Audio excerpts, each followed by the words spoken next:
दूसरा, बजट का जो निर्धारण होता है उसमें एक चीज बहुत कंपाइल तरीके से देखा जाता है कि किन किन क्षेत्रों में हमको कैसा विकास करना है, लेकिन उन क्षेत्रों में उतना विकास का गति नहीं दिखता। जैसे कि आप बात करें शिक्षा की, आप बात करें स्वास्थ्य की, कराहता इंसान, दम तोड़ता इंसान, और यहां तक कि आज भी बग्घी के सहारे हॉस्पिटल पहुंचता इंसान। क्या यही है आपके स्वास्थ्य का वास्तविक सच्चाई? ऐसे अनेकों विभाग हैं। मत्स्य विभाग की बात करें, क्या चल रहा किसी से छुपा नहीं है। चारा डलता है, चारा कहां चला जाता है, कितना विकास करता है मछुआरा। क्या इसी तरह किसान की बात करें, किसान का जीडीपी की बात करें, किसान को धान का दान अधिक लेने की बात करें, लेकिन धरातल पर कहां रुका। नमस्कार, व्योम टीवी के पेज पर मैं उमेश श्रीमान आपका स्वागत करता हूं। यूं तो बहुत राजनीतिक विश्लेषण के अंतर्गत मैंने बहुत सारे एपिसोड आपके पास रखे, लेकिन आज जो मैं आपके पास रखने जा रहा हूं कि अपने देश से अधिक विकास दर है अपने राज्य झारखंड का। जी हां श्रीमान, सुनकर थोड़ा सा चौंकिए मत। आर्थिक सर्वेक्षण के अनुसार झारखंड का विकास दर देश से अधिक है।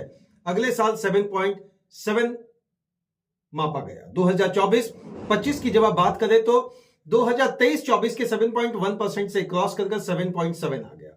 अब यह समझना होगा कि क्या आर्थिक दर की स्थिति अपने सामाजिक धरातल दर पर दिख रही है या नहीं। एक सर्वेक्षण रिपोर्ट की बात करें तो आर्थिक आंकड़ों का विश्लेषण करने के लिए एक बहुत बड़ा मामला आपको खुलकर समझना पड़ेगा कि क्या जीडीपी तो जीएसडीपी बढ़ा कि नहीं। जहां एक और देश के जीडीपी को अगर समानांतर यूं कहें कि उससे अधिक भी घरेलू विकास दर की बात झारखंड में देखी जा रही है, तो सकल घरेलू विकास दर की बात से क्या झारखंड पीछे रह गया? नहीं, बिल्कुल वो आगे चल रहा।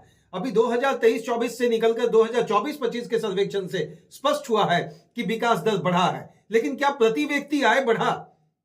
पिछले 24 सालों का अगर प्रति व्यक्ति आय 2001 के आंकड़ा से 2024 के आंकड़ा तक अगर आप जाते हैं तो आपको पता चलेगा प्रति व्यक्ति आय में बहुत ज्यादा बढ़ोतरी नहीं श्रीमान, यथावत स्थिति दिख रहा है।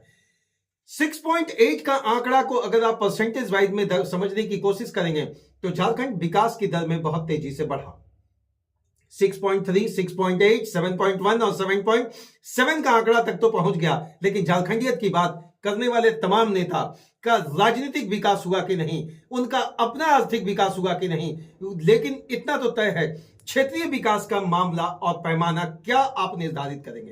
रोड, बिजली, पानी, नली, गली, विकास, शिक्षा, स्वास्थ्य, मैं तो मापने की अगर बात करेंगे मुझसे तो मैं सबसे पहली बात आपके पास जो रखूंगा वह रोजगार का विश्लेषणात्मक तरीका अगर झारखंड में देखा जाए तो श्रीमान इसमें तमाम विधानसभा के क्षेत्रों पर उंगली उठेगी। झारखंड सरकार के विधानसभा में बस 2024-25 में आर्थिक सर्वेक्षण का जो रिपोर्ट इतना बेहतर आपको दिख रहा, क्या रोजगार का रिपोर्ट भी इतना बेहतर दिख रहा है? अगर दिख रहा है तो श्रीमान एक चीज आप जरा सा बारीक ढंग से समझे।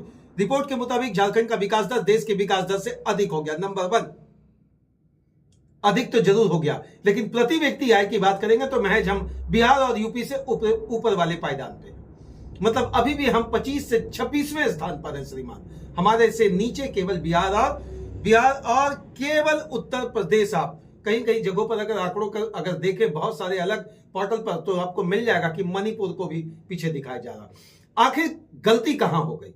एक बार आप दिखा रहे हैं कि जीएसडीपी का आंकड़ा बहुत ऊंचा, एक तरफ आप दिखा रहे हैं कि वित्तीय विकास का दर का आंकड़ा इतना ऊंचा कि देश के विकास दर से अधिक, लेकिन आखिर झारखंड में रहने वाले लोगों का विकास कब?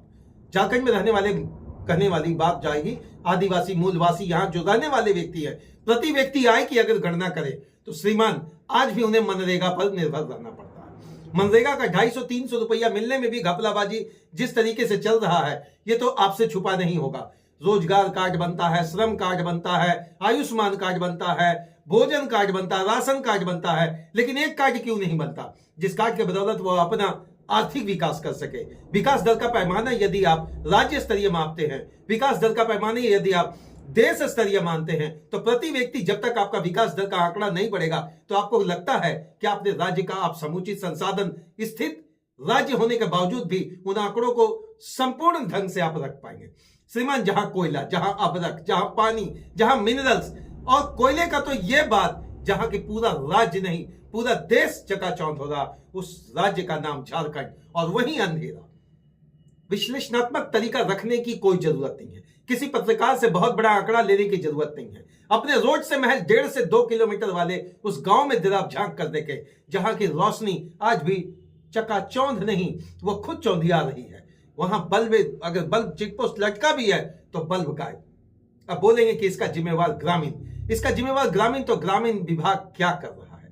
ग्राम में स्थित क्षेत्रीय स्तर पर जो विकास होना चाहिए, एक और जहां कहा जाता है भारत में 3 तरह की सरकारें काम कर रही है, केंद्र स्तर पर, राज्य स्तर पर और लोकल गवर्नमेंट।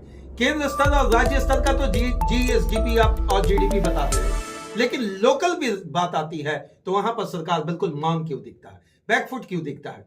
क्या आपको नहीं लगता वित्तीय सांचों को समझने के लिए भारतीय के सभी प्रति व्यक्ति आय को समझना पड़ेगा? कुछ राज्यों में यदा कदा बहुत बेहतर है क्योंकि इंडस्ट्री के मुताबिक वहां पर डेवलपमेंट है, लेकिन जिस तरीके से यहां इंडस्ट्री है, जिस तरीके से यहां कल कारखाने हैं, जिस तरह से यहां उद्योग है, जिस तरीके से संरचनात्मक उद्योग यहां पर है, जिसको स्पाइनल कॉर्ड रीढ़ बोला जाता है, वहां के लोगों की दुर्दशा का कारण नंबर 1, सब अगर मन में आप विश्वास तो पूरा है, विश्वास हम होंगे कामयाब बोल दीजिएगा तो माने विकास नहीं हो जाएगा।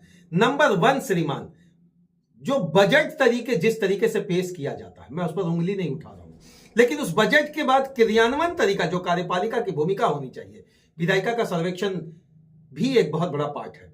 कार्यपालिका की जो भूमिका होनी चाहिए, क्या आम धरातल पर, आम संसदीय, क्या आम विकास का पैमाना सही हो पाता है?